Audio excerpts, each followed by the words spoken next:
absolutely, and he spoke about 1,000 years. I've never heard the Prime Minister doing that. He spoke about the next 1,000 years and how this is India's start to the march of glory. He mentioned about India being in a state of slavery for the past 1,000 years, and he said we are in middle ground today. The past 1,000 years of slavery are behind us, and 1,000 years of future beckon. He also spoke about, how today the world is looking at India. This speech of the Prime Minister, it's covered so many facets. He spoke about, I think, close to 90 minutes or so, if I'm not mistaken, and it covered so many facets. Difficult for me to amalgamate everything and tell you as a response to a question, but a very visionary speech with the world watching. And he clearly knew that the world was watching. He knew that people all over the world, whether it's Russia, the United States of America, China, everybody's watching it.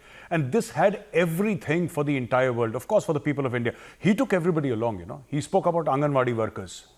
He spoke about COVID workers. He spoke about everybody. He spoke about the masses. And he took everybody along. I think this is a visionary speech and something that every Indian should be proud of and applaud.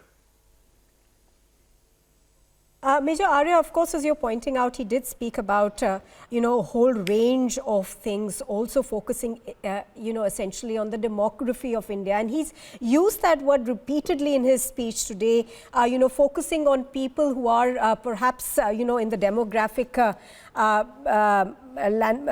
age group of about 20 to 30. He said we have the largest population of people under 30. So in that sense, looking to the future, perhaps to use what is India's biggest strength? No, absolutely. This demographic bulge is something that Prime Minister Modi has been speaking about very often. And, this is the core of India's leadership in the future. So all these young men and women who are in that age group, 20 years from now, they will be leading India.